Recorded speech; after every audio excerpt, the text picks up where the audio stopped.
No operation no painkiller చిన్న injection ద్వారా మోకాలు మరియు నడుము నొప్పులకు దీర్ఘకాలిక పరిష్కారం. డాక్టర్ ప్రకాష్ గుడిపూడి 18 ఏళ్ల అనుభవం 8,000కు పైగా హ్యాపీ పేషెంట్స్. సంప్రదించండి ఎలైడ్స్ pain and pain management center Hyderabad. Phone tapping కేసులో బీఆర్ఎస్ ఎమ్మెల్సీ వెంకట్రామిరెడ్డిని అరెస్ట్ చేయాలని బీజేపీ నేత రఘునందన్ రావు డిమాండ్ చేశారు. వెంకట్రామిరెడ్డిని అరెస్ట్ చేయాలంటూ డీజీపీకి ఫిర్యాదు చేసిన రఘునందన్ రావు ఫోన్ ట్యాపింగ్ కేసులో వెంకట్రామిరెడ్డి పాత్ర ఉందని మాజీ డీసీపీ రాధాకిషన్ రావు స్టేట్మెంట్ ఇచ్చారని గుర్తు చేశారు. కానీ ఇంతవరకు ఆయన్ను ఎందుకు అరెస్ట్ చేయడం లేదని ప్రశ్నించారు.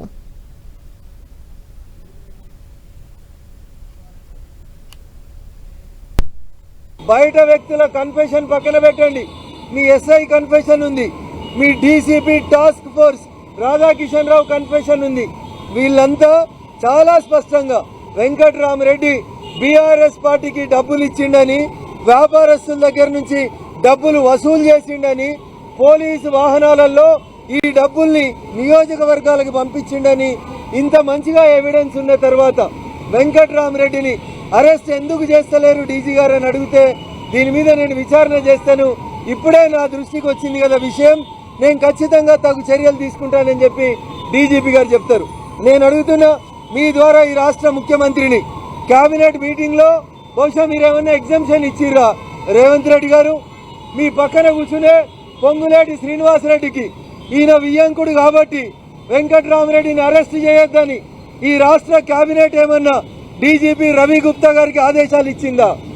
100 రూపాయలు దొంగతనం చేసినాడు, నాతో పాటు మల్లయ్య దొంగతనం చేసిండని చెప్తే ఇద్దరిని తెచ్చి గంట సేపట్లో లోపలేసే పోలీసులు, ఒక డీసీపీ, మీ డీసీపీ, మీ సిఐలు, మేము రాధాకిషన్ రావు గారి ఆదేశాల మేరకు రాజపుష్ప కంపెనీ ఇట్లా డబ్బులు వసూలు చేసింది, టీఆర్ఎస్ పార్టీ గెలిచేందుకు పనిచేసినామని చెప్తే ఇవాళ పోలీసు వాళ్ళు ఇంకా చంద్రశేఖరరావు కోసం ఎందుకు పనిచేస్తున్నారు? రేవంత్ రెడ్డి ఒక్కసారి సమాధానం చెప్పాలి ముఖ్యమంత్రి గారు.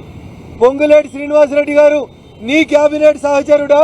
నీ కేబినెట్ లో ఉండి కేసీఆర్ కి బీఆర్ఎస్ పార్టీకి అనుకూలంగా పనిచేస్తుండా? ఒక్కసారి రేవంత్ రెడ్డి గారు ఆలోచించాలి, రవి గుప్తా గారు కూడా ఆలోచించాలి, తెలంగాణ పోలీసు వాళ్ళు ఆలోచించాలి. ఇలా కాంగ్రెస్ అధికారంలో ఉంది కదా, ఒక బీఆర్ఎస్ ఎమ్మెల్సీకి వ్యతిరేకంగా మీ ఎస్ఐలు, మీ సిఐలు, మీ డీసీపీలు సాక్ష్యం ఇస్తే ఒక బీఆర్ఎస్ ఎమ్మెల్సీని అరెస్ట్ చేయకపోవడానికి వెనకాలన్న కారణం ఏందో ఒకసారి